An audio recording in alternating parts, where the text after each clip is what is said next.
Assalamualaikum warahmatullahi wabarakatuh. Masih bersama dengan channel saya, yaitu Surya Indah Farm. Hari ini adalah hari Minggu yang cuacanya ini sedang mendung karena pagi tadi turun hujan. Alhamdulillah, berkah buat petani seperti saya, terutama di tanaman sayuran. Nah, di sini saya ingin berbagi tips supaya perkebunan sawit bermanfaat walaupun belum menghasilkan. Nah, di sini di lahan saya ini terutama yang saya praktekkan sekarang ini, lahan ini tidak terlalu luas.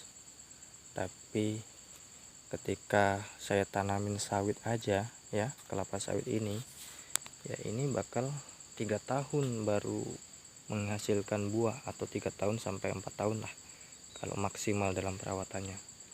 Nah, di sini karena serba mahal, pupuk mahal, racun mahal, ya kan. Nah, di sini saya mengtumpang sarikan antara kelapa sawit dengan aneka sayuran. Ya, di sini saya berharap supaya kebun kelapa sawit ini bisa menghasilkan, mau banyak maupun tidak ya, itu tergantung Allah Subhanahu wa Ta'ala yang mengasih rezeki kita. Setidaknya kita tidak pasrah atau tidak mau memanfaatkan yang ada. Nah, bisa teman-teman lihat di seberang sana itu kelapa sawit saya juga. Nah, itu tidak saya tumpang sarikan.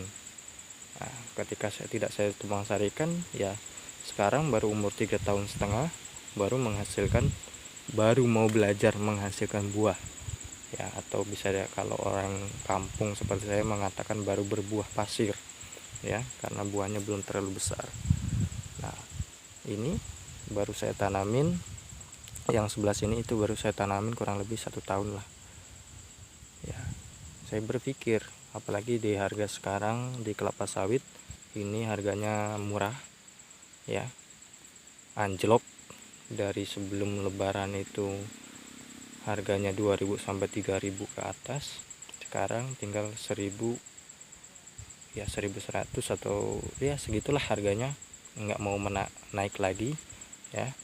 Nah, tetapi saya sebagai petani pemula, saya tidak mau berpusing akan hal itu ya. Kenapa? Karena kalau saya berpusing masalah harga sawit tidak naik-naik, maka saya akan susah sendiri. Karena kenapa? Ya, karena dipusingkan hal-hal yang tidak bisa saya, ibaratnya tidak bisa saya wujudkan gitu kan. Karena yang mengatur semua itu ya orang-orang yang berada di atas sana, yang punya wewenang ya, pemerintahan atau pengusaha-pengusaha kelapa sawit. Sedangkan kita petani seperti saya, petani kecil ya, saya harus memutar pikiran saya supaya saya tidak terlalu capek untuk mengurus kelapa sawit. Contohnya saya tumpang sarikan seperti ini ya. Walaupun hasilnya ya mungkin saat ini belum saya nikmatin hasilnya, tapi ini lagi proses. Seperti kacang panjang ini lagi proses ya kan, belum berbunga. Itu ada timun juga baru mau tumbuh. Nah, di sebelah sana itu ada pare yang udah mulai belajar berbunga. Nah, di sini kan berarti ada nilai ekonomisnya ketika kita mentumpang sarikan beraneka ragam tanaman yang sifatnya tidak tahunan. Nah, di sini. Nah, kita juga memakai pupuknya juga tidak terlalu tergantung dengan pupuk kimia. Kita bisa menggunakan dengan kotoran hewan. Nah, contohnya ini, saya punya ya kan beberapa kambing di rumah. Nah, ini kotorannya bisa saya manfaatkan di tanah saya atau perkebunan saya. Ketika saya ada uang lebih ya oke, kita beliin pupuk kimia gitu. Nah, dengan metode begini, tumpang sari begini, menurut saya itu sangat membantu masalah perkembangan kelapa sawit ini. Kenapa? Karena gulmannya bakal terawat gitu. gulmanya bakal terawat atau bisa kita bersihkan, kita jaga. Beda halnya dengan yang di seberang sana ya, itu. Jadi kita bisa memaksimalkan perawatannya, pertumbuhannya bakal cepat ya, dan kita merasakan hasil dari tumpang sari tersebut ya. Contohnya itu kangkung bentar lagi kita panen.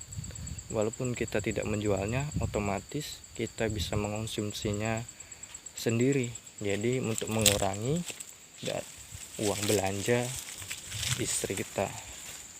Nah, dari sini kita harus cerdas dalam mengolah lahan yang ada.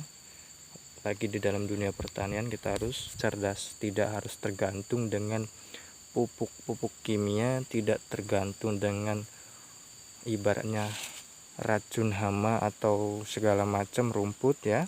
Nih, kalau kita mau sedikit mengeluarkan tenaga, kita bisa menyiangi, kalau di sini ya, menyiangin rumputnya, gulmanya ya. Kalau kita ada sedikit uang lebih ya, kita belikanlah racun rumputnya supaya mengurangi dari tenaga tersebut. Tapi ingat buat petani pemula seperti saya, bahwasanya kita jangan terpatok sama namanya pupuk kimia atau bahan-bahan sejenisnya yang sekarang harganya lagi tinggi ya. Jangan ibaratnya terikat, karena kita sebagai petani itu banyak halnya. Masalah pupuk, kita bisa menggunakan dari kotoran kambing, kotoran sapi, atau kotoran kelinci, atau kotoran ayam, dimana tempat teman-teman sekalian ya, kalian berternak gitu kan, itu bisa kalian manfaatkan. Jangan kalian buang-buang, jangan kalian anggap sepele ya kan, itu karena bagus buat tanaman kita. Atau kalau yang dekat dengan pabrik kelapa sawit ya, bisa ngambil dari limbah kelapa sawit tersebut seperti solid atau tangkos ya, atau segala hal yang berkaitan dengan limbah, karena itu sangat bagus buat tanaman kita. Makanya jangan dipusingkan. Kalau tempat saya, kalau solid itu satu truknya 300 ribuan. Nah, satu dump truk itu berapa ton ya kan. Nah, itu cuma 300 ribu. Kalau kalian 300 ribu dibeliin pupuk kimia ya baru dapat.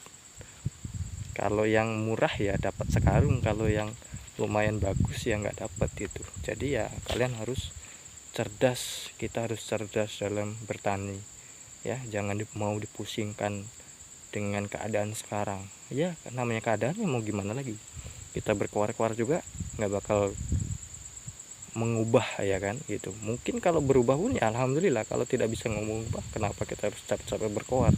Lebih baik kita berinovasi sendiri. Itulah menurut saya pandangan dari saya yang telah saya lakukan atau saya praktekkan. Semoga bisa bermanfaat buat teman-teman sekalian. Apabila ada pengalaman dari teman-teman sekalian, bisa komentar di bawah ya. Bisa kita saling tukar pikiran, kita sharing-sharing masalah pertanian kelapa sawit maupun sayuran-sayuran. Oke, terima kasih. Saya tutup. Wassalamualaikum warahmatullahi wabarakatuh.